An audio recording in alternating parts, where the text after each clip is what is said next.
마태복음 2장 1절에서 11절까지 말씀입니다. 헤로드 왕 때에 예수께서 유대 베들레헴에서 나시매 동방으로부터 박사들이 예루살렘에 이르러 말하되 유대인의 왕으로 나신 이가 어디 계시뇨? 우리가 동방에서 그의 별을 보고 그에게 경배하러 왔노라 하니 헤로드 왕과 온 예루살렘이 듣고 소동한지라. 왕이 모든 대제사장과 백성의 서기관들을 모아 그리스도가 어디서 나겠느냐 물으니 가로되 유대 베들레헴에 오니 이는 선지자로 이렇게 기록된 바 또 유대 땅 베들레헴아 너는 유대 고을 중에 가장 작지 아니하도다. 내게서 한 다스리는 자가 나와서 내 백성 이스라엘의 목자가 되리라 하였음이니이다. 이에 헤롯이 가만히 박사들을 불러 별이 나타난 때를 자세히 묻고 베들레헴으로 돋보내매 이르되 가서 아기에 대하여 자세히 알아보고 찾거든 내게 고하여 나도 가서 그에게 경배하게 하라. 박사들이 왕의 말을 듣고 갈새 동방에서 보던 그 별이 문득 앞서 인도하여 가다가 아기 있는 곳 위에 머물러 섰는지라. 저희가 별을 보고 가장 크게 기뻐하더라. 집에 들어가 아기와 그 모친 마리아와에 함께 있는 것을 보고 엎드려 아기께 경배하고 보배압을 열어 황금과 유향과 몰약을 예물로 드리니라.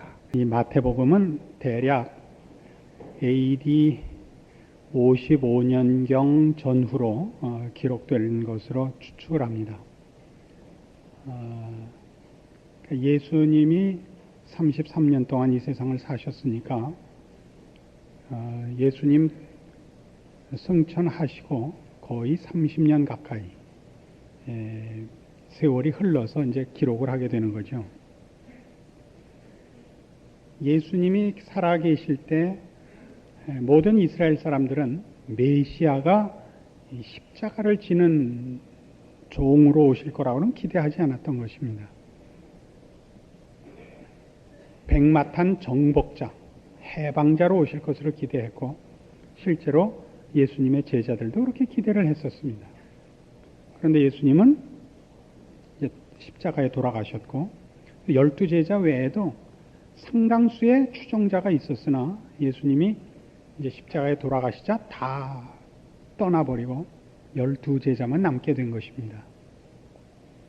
그래서 그 후에야 이제 예수님이 왜 그러셔야만 됐는지, 진정한 메시아의 사역이 무엇인지, 구약의 예언들이 무엇을 의미했는지 이제 조금씩 이 제자들이 이해하게 됐고, 또 그때는 또 서둘러서 예수님이 곧 다시 오실 줄 알아서 이 성경을 기록할 생각도 안 하고 곧 오실 줄 알았다가 이제 차츰 그런 것이 아니라는 걸 이해하게 되고 이제 이 복음서를 그 후에야 기록을 하게 되는 것입니다.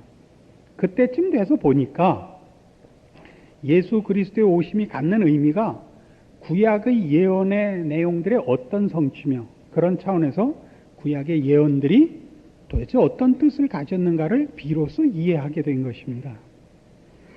그래서 이 마태복음의 기록만 해도 재미있는 것이 예수 그리스도의 생애를 기록하는 것은 4장 17절부터입니다.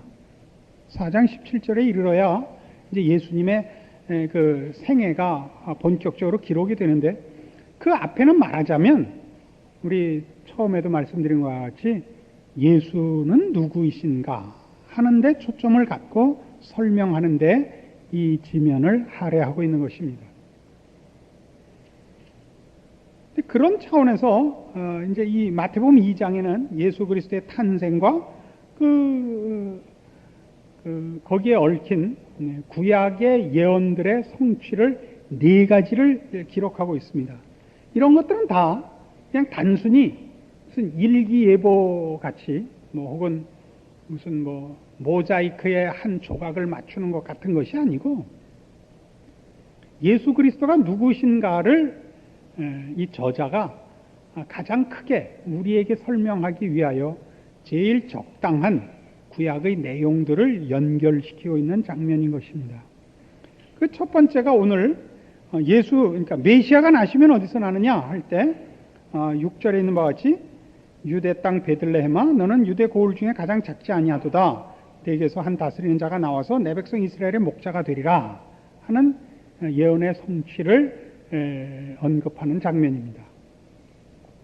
미가서 선지자의 미가 선지자의 예언인데, 이런 예언은 메시아를 확인하는 데 있어서 그의 무슨 가문, 우리 1장에 나왔던 족보죠, 또는 출생지, 이런 예언이 어떻게 정확히 맞았고 그것이 메시아를 우리에게 확인시키는 데 있어서 필요했던 예언이다, 이런 정도가 아닙니다.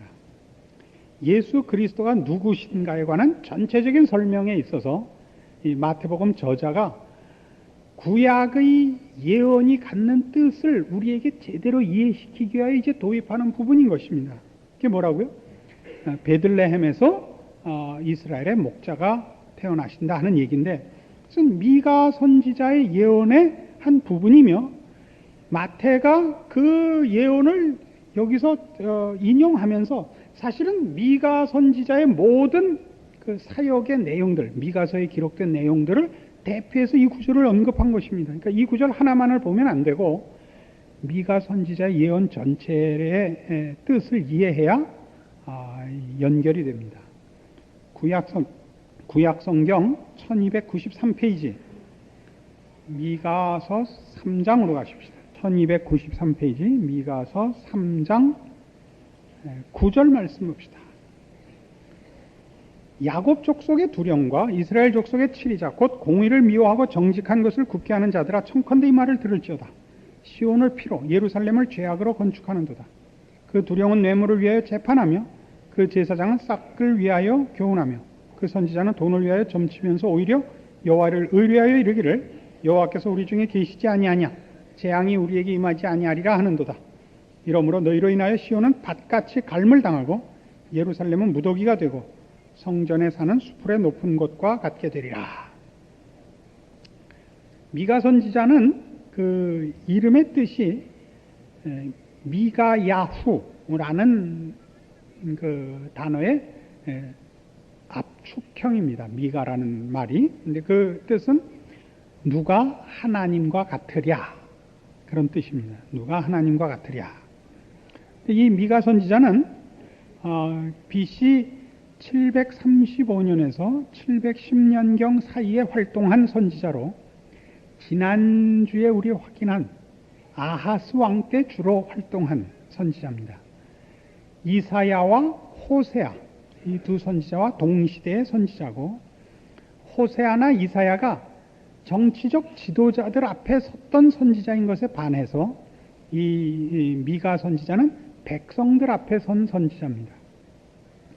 그래서 정치적 그 지도자들을 대상으로 한 것이 아니라 이스라엘 전 백성을 대상으로 해서 무엇을 꾸중하느냐 하면 공의를 시행하지 않고 하나님을 섬긴다고 하면서 불의를 행하는 모든 이스라엘 백성의 죄를 지적하는 그 사역을 맡고 있습니다. 특별히 사회적 정치적 지위를 이용하여 사리 사욕을 채우고 가난하고 힘없는 자들을 착취하는 자들에 대한 하나님의 심판을 선포합니다. 이제 이사야나 호세아가 왕, 제사장, 이런 아주 고급한 그 정치적 지도자들을 대상으로 얘기를 하고 있다면, 미가는 일반적인 백성들, 어디쯤 될까요? 무슨 조그마한 사회적 지위를 가지고 백성들을 착취하는 이런 것들을 이제 지적합니다.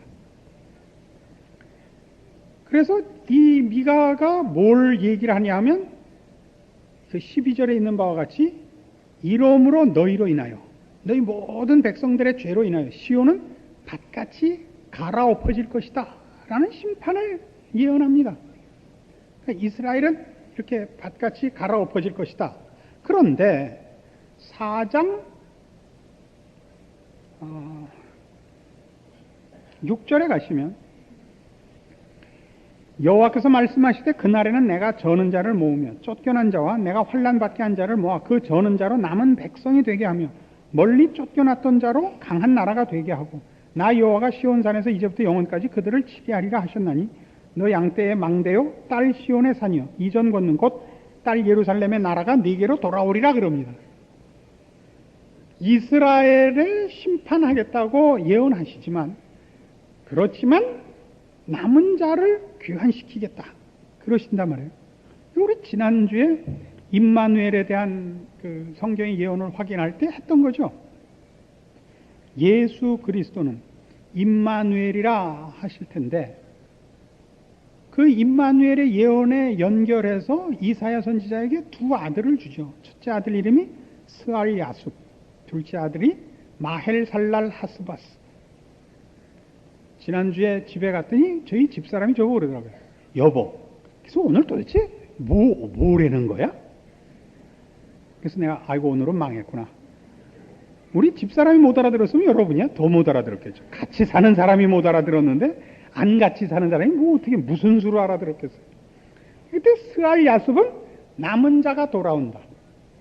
마헬살랄 하스바스는 심판이 속하리라 그런 뜻이라 그랬죠. 이스라엘 백성의 잘못을 인하여 하나님이 이스라엘 백성을 심판하시고 벌하십니다. 바벨론에까지 팔아버리십니다. 바벨론 포로가 되게 하실 것입니다만 그것은 이스라엘 백성을 심판하여 없애자는 뜻이 아니라 하나님이 그의 백성을 정화시키자는 뜻이라 그랬죠. 남은 자가 돌아온다는 뜻의 남은 자는 살아남은 자를 뜻하는 것이 아니라 탈곡기 안에 곡식을 넣어서 껍질을 깨고 알곡을 꺼내는 것 같이 정화시켜 다시 모으겠다는 뜻이란 말이죠. 그리고 나서야 하나님을 반대하는 이 세상 나라들, 악한 세력들을 심판하실 거예요. 이게 마헬살랄 하스바스예요. 우린 뭘 기대한다 그랬죠? 우리가 정화되기도 전에 마헬살랄 하스바스가 먼저 있었으면 좋겠다. 이렇게 자꾸 기대를 한다 그랬죠. 그래서 예수 믿는 보상을 어떻게 기대를 해요? 일하지 않고 고민하지 않고 애쓰지 않아도 되는 세상이 우리를 편들어주는 세상이 되기를 자꾸 바란단 말이에요. 그렇지 않죠. 하나님이 우리 편을 들으셨고 우리를 그의 백성 삼으셨음에도 불구하고 신자된 인생은 하나도 편치 않습니다. 왜요? 우리를 지금 탈곡기 안에 넣었기 때문인 것입니다.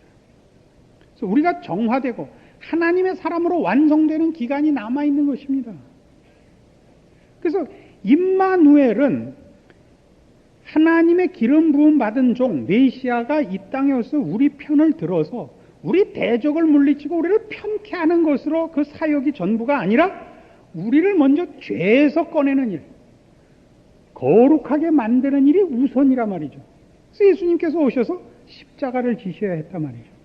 그리고 우리의 인생에서도 예수를 믿었음에도 불구하고 편안함이라든가 형통함이 금방 보상으로 오지 않고 고단한 인생이 우리를 기다리는 것은 하나님의 사람으로의 완성의 기간이 필요하기 때문이고, 그것이 다 이루어져야 비로소 하나님께서 이 세상의 역사를 종식시키고 악한 이 세상의 세력들을 심판하시고 그의 백성들을 모아 영원한 나라에 입성시키실 것입니다. 지금 이게 그 얘기예요. 미가도 전부 그 얘기를 해요. 이스라엘 백성의 죄를 지적해요. 너희가 포로가 되리라 그래요. 그러나 남은 자를 불러오리라 해요. 4장 9절. 이제 내가 어찌하여 부르짖느냐? 너희 중에 왕이 없어졌고 네 모사가 죽었으므로 내가 해산하는 여인처럼 고통함이냐? 딸 시온이여, 해산하는 여인처럼 애써 구로하여 나을지어다. 이제 내가 성읍에서 나가서 들에 거하며 또 바벨론까지 이르러 거기서 구원을 얻으리니 여호와께서 거기서 너를 너의 원수들의 손에서 속량하여 내시리라. 애써 구로하여 애를 낳아라. 그러니까 애 낳는 것 같이, 남은 자가 돌아오는 것 같이 우리의 구원의 완성은 거룩을 위하여 이런 고난의 또는 시련의 과정들을 겪어야 할 것을 얘기하는 것입니다. 그래서 우리가 당하는 어려움들은 그건 다 하나님이 그의 백성을 모으며 그의 백성을 사랑해서 일어나는 일들이다 이거죠. 그래서 바벨론에까지 포로가 될 것을 이미 예언을 하고, 그러나 그것이 이스라엘 백성을 심판하고 소멸시키기 위해서가 아니라 이스라엘을 정화시키기 위한 것이다. 그래 놓고 11절. 이제 많은 이방이 모여서 너를 쳐 이르기를 시온이 더럽게 되며 그것을 우리 눈으로 바라보기를 원하노라 하거니와 그들이 여호와의 뜻을 알지 못하며 그 모략을 깨닫지 못한 것이라. 여호와께서 곡식단을 타작마당에 모음같이 그들을 모으셨나니 딸 시온이여 일어나서 칠지어다. 내가 네 뿔을 철 같게 하며 네 굽을 놋 같게 하리니 내가 여러 백성을 쳐서 깨뜨릴 것이라. 내가 그들의 탈취물을 구별하여 여호와께 드리며 그들의 제물을 온 땅의 대주제께 돌리리라. 그러니까 탈곡기가 이스라엘 백성을 모아서 탈곡기가 이제 그 껍질을 깨는 일을 맡았더니 탈곡기가 생각하기를 내가 하나님을 이겼다 그렇게 생각한단 말이에요. 그래서 이방 나라들이 이스라엘 백성을 침략하고 저들을 포로로 잡아가고서는 그 나라를 이기고 그 나라가 믿는 신보다 자기네가 믿는 신이 더 세다고 생각한다 이거죠. 사실은 이 이방 나라들을 통하여 이스라엘을 정화시키려고 이스라엘 백성을 거기 포로로 보낸 것에 불과한데, 그래서 마지막에는 어떻게 한다고요? 이제 드디어 하나님이 일어나셔서 그의 백성들을 다 정화시킨 후에 대적하는 나라들을 다 깨뜨릴 것이라. 너희가 그들을 칠 것이라. 그러면서 5장 2절 베들레헴 에브라다야 너는 유다 족속 중에 작을지라도 이스라엘을 다스리는 자가 네게서 내게로 나올 것이라. 그의 근본은 상고의 태초이니라. 그래서 이제 바로 메시아의 출현을 이런 시각에서, 이런 그 예언의 문맥 속에서 하고 있다 이거죠. 그래서 우리는 뭘 보냐면 바로 그런 식으로 지금 이때는 소망이 있는 때가 아니라 절망만 있는 때라고 해요. 미가서를 쓸 때는 아하스 왕이 하나님을 배반하고 불순종하고 자기 멋대로 살고 애굽을 의지해서 정치적 외교적 방법으로 나라를 구출하려 하고, 이게 뭐 엉망진창이에요. 하나님이 이스라엘을 이제 치고 결국 이스라엘이 망하고 바벨론 포로까지 될 거예요. 그 예언이 다 나와 있어요. 그러나 그것이 하나님이 이스라엘을 버리는 것이 아니고 그의 백성을 외면하는 것이 아니라니까요. 그런 일이 일어나는 것은 그 백성을 하나님이 참다운 자기 백성으로 만들기 위해 정화시키는 수순이라고요. 순종했으면 포로가 될 필요는 없죠. 불순종을 해도 그것으로 포기하거나 버리시지 않고 그 불순종한 것으로 벌을 내리시되 그것이 정화되어 나오는 과정이 되게 하사 하나님은 결국 이 백성들로 자기 백성을 만들어 그 영원한 나라를 세우실 거다 이거예요. 그러니까 너 바벨론이요, 너 아수르요, 지금 너희가 이 하나님 앞에 벌 받는 이스라엘 백성을 이기는 것을 인하여 자랑하지 말라. 하나님이 그의 백성들을 완성시키기 위하여 그의 종을 보내실 것이요 그가 계획하고 약속하고 이루시고자 목적한 모든 것을 이루시고야 말리라. 이 절망과 이 비탄의 시점에서 벌써 메시아를 제시함으로써 팔려갈 수밖에 없고 망할 수밖에 없고 끌려갈 수밖에 없지만 길게 내다보면 이 과정을 통하여 하나님의 부르심과 복주심과 영원한 나라에 들어올 그 일의 첫 발자국임을 이스라엘 백성이 가르치고 있습니다. 그리고 그것이 역사적으로 전 인류를 대상으로 한 하나님의 뜻 가운데서 이제 오늘 마태복음 2장에서 보는 바와 같이 예수 그리스도의 탄생으로 딱 되는 것입니다. 왜 이 둘을 연결하는 게 재밌느냐? 잘 보세요. 예수님이 탄생하자, 그 메시아가 탄생하자 누가 인사를 하러 와요? 동방박사가 별을 보고 이제 절을 하러 와요. 유대인의 왕입니다. 온 인류의 왕입니다. 영원한 나라 평강의 왕이요 복된 나라를 이루실 왕입니다. 그래서 별이 동방박사를 인도합니다. 근데 어디로 끌고 가요? 별이 헤로드 왕 앞으로 끌고 가잖아요. 예수님 나신 자리로 끌고 오는 것이 아니라 헤로드 왕 앞으로 끌고 와서 뭐라 그래요? 동방박사들이 유대인의 왕으로 나신 이가 어디 있느냐? 헤로드 왕은 당시 지금 유대를 다스리는 왕입니다. 근데 이 왕은 재미있게도 유대인이 아닙니다. 에돔 사람입니다. 에돔 사람이라는 건 에서의 후손입니다. 이스라엘은 야곱의 후손이죠. 야곱의 낮은 별명이 이스라엘 아닙니까? 에서와 야곱은 갈리죠. 에돔은 이방이 됩니다. 그 후손인 헤롯이 당시 이스라엘을 속국으로 삼은 로마 황제와의 친분에 의해서 이 왕의 자리를 얻게 되는 겁니다. 그러니까 헤롯의 입장에서는 이 자기가 다스리는 나라에 대해서 사실은 불안하죠. 같은 민족이 아니니까. 그런데 동방에서 박사들이 와서 유대인의 왕으로 나신 이가 어디 있습니까? 라고 묻습니다. 왕이란 어디서 태어나는 거예요? 세습지 아닙니까? 새로운 왕이 난다면 그 왕이 아들을 낳아야 왕이죠. 장차 그 왕국을 이어받을 왕이죠. 헤롯이 지금 애를 낳지 않았는데 동방으로부터 자체 내에서도 아니고 유대인의 왕으로 나신 이가 어디 있느냐 하고 찾아옵니다.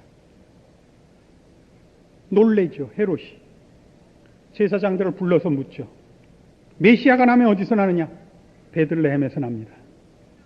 그러니까 미가가 얘기한 그 예언한 메시아가 베들레헴에서 나는데 지금 지명을 논하자는 게 아니라 그 하나님의 약속이 오늘날 이루어져서 그걸 누구 앞에 먼저 선포해요?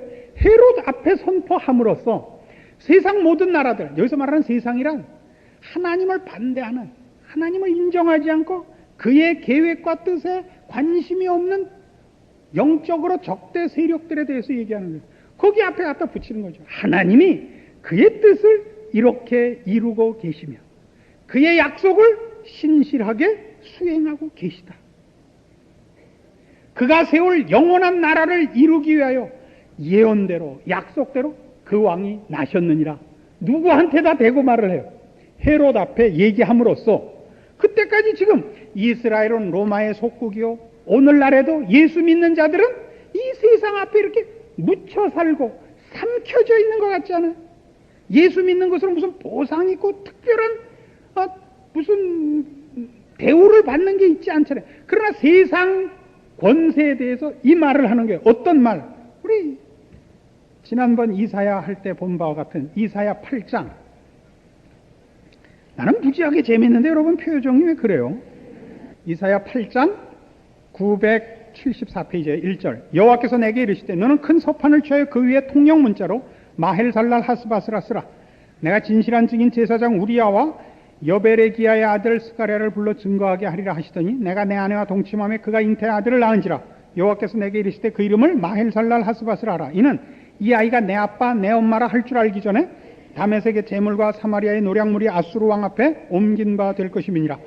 여호와께서 다시 내게 일러 가라사대 이 백성이 천천히 흐르는 실로아 물을 버리고 르신과 르말리아의 아들을 기뻐하니 그러므로 주 내가 흉령하고 창일한 큰 하수 곧 아수르 왕과 그의 모든 위력으로 그들 위에 덮을 것이라. 그 모든 고래 차고 모든 언덕에 넘쳐 흘러 유대에 들어와서 창일하고 목에까지 미치리라.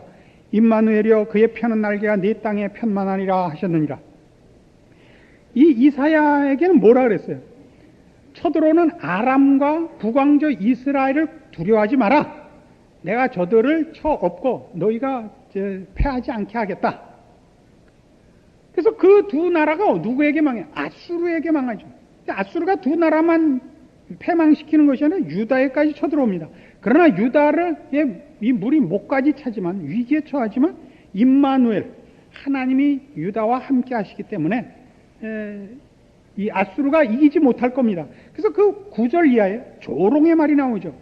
너희 민족들아 헌화하라 필경 패망하리라. 너희 먼 나라 백성들아 들을지니라. 너희 허리를 동이라 필경 패망하리라. 너희 허리에 띠를 띠라 필경 패망하리라. 너희는 함께 도모하라 필경 이루지 못하리라. 말을 내어라 시행되지 못하리라. 이는 하나님이 우리와 함께 하심이니라. 무슨 말인지 알겠죠? 북왕조 이스라엘과 아람 왕이 지금 쳐들어오고 있는데 그 두 나라가 망할 것입니다. 아수르에. 그 아수르가 이번에는 그 하나님의 손길에 쓰임바 되어 그 두 나라를 멸망케 하신 그 권세를 준 걸 이용해서 하나님을 대적하여 유다를 치러 올 것입니다. 저들도 망할 것입니다. 왜요? 저들이 하나님의 목적이 아니고 이스라엘이 하나님의 목적이니까. 이 백성들을 위하여 옆 나라들을 쓰고 계시는 것이 그들이 목적이 아니니까. 그러니까 너희들 까불지 마라 이거죠. 조롱하죠. 그게 조금 전에 본 미가서에는 뭐라고 나와 있느냐면 미가서 4장 12절 보세요. 그들이 여호와의 뜻을 깨닫지 못하며 그 모략을 깨닫지 못한 것이라. 여호와께서 곡식단을 타작마당에 모음같이 그들을 모으셨나니 딸 시온이여 일어나서 칠지어다. 내가 네 뿔을 철 같게 하며 네 굽을 놋 같게 하리니 네가 여러 백성을 쳐서 깨뜨릴 것이라. 내가 그들의 탈취물을 구별하여 여호와께 드리며 그들의 재물을 온 땅의 대주제께 돌리리라. 이런 예언들이 지금 말하자면 그런 빵빠레가 지금 울려서 예수 그리스도가 탄생하자 동방박사가 별의 인도함을 받아 와서 지금 그 시대 말하자면 유대인들 사는 시대 그 그 시대와 그 장소에서 가장 큰 권력자인 헤롯 앞에 와서 유대인의 왕으로 나시니가 어디 있느냐라고 지금 말을 하게 하는 거란 말이에요. 왕은 멀쩡히 건강무쌍하게 앉아 있는데 너 아니라는 거죠. 그러니까 지금 우리가 이해를 하자면 이런 거예요. 우리 시대에 지금 왕은 누구예요? 돈이고 이 세상의 삶의 원리고 그렇겠죠. 이 세상의 권세 잡은 것이 왕이겠죠. 그러니까 성경이 얘기하는 건 예수 그리스도가 우리와 함께해요. 임마누엘 하시는 한 누가 왕이냐 이거죠. 이 세상의 권세들, 이 세상에 힘쓰는 것이 힘이 아니고 우리에게 보내주신 이 메시아 예수 그리스도가 우리의 왕이죠. 우리가 잠시 지금의 삶의 현장 속에서 고난을 받고 뭐 눈물이 있고 애통하는 것이 있고 갈등이 있다면 거룩을 위한 과정이죠. 이것이 다 완성되면 하나님께서 이 세상 역사를 종식시키고 이 모든 나라를 심판하시고 그의 백성을 불러 영원한 나라를 세우시는 일을 이제 시행하시겠죠. 우리는 어디 서 있는 거예요? 이 예언이 이미 이루어지고 진행되는 중간에 서 있는 거 아니에요. 이게 마태복음 기자가 하고 싶은 얘기란 말이에요. 이 글을 읽는 사람들아 이거죠. 너희가 어디 서 있는지 아느냐 이거죠. 우리 옛날 6.25 때 이제 다 망했구나 하는데 인천 상륙작전이 성공했습니다. 이렇게 듣는 거죠. 옛날 일제시대 때 김구 선생이랑 조만식 선생이랑 같이 있을 때 일본에 원자탄이 떨어졌습니다. 소식 듣는 거죠. 지금 이제 망한 거예요. 시간만 남은 거죠. 이게 복음서의 의미입니다. 예수 그리스도의 오심을 소개하는 이 기자가 가지는 마태라는 저자가 가지는 구약 전체를 통한 하나님의 예언과 약속의 그 가장 큰 성취를 보는 감동인 것입니다. 신자된 특권이 무엇인지 이해하셔서 여러분의 삶이 예수 그리스도와 함께하며 그의 자녀라는 이름으로 사는 한 어떤 승리와 운명이 여러분 앞에 기다리고 있는지를 이해하시고 자랑과 승리와 감사가 있는 여러분이 되시길 바랍니다. 기도하십시다. 하나님 아버지 은혜를 감사합니다. 우리 하나님이 우리를 사랑하시며 우리를 위해 그 아들을 보내셨나이다. 그가 우리와 함께 하시며 지금도 하늘 보좌 우편에서 우리를 위해 기도하십니다. 우리 대신 십자가를 지셨고 우리와 함께 하시려고 우리를 교회로 부르시고 그 머리가 되셨나이다. 무슨 더 필요한 것이 있겠습니까? 우리 하나님의 사랑과 복 주심을 확인하고 감사하며 승리하는 저희들 되게 하여 주시옵소서. 예수님의 이름으로 기도합니다. 아멘.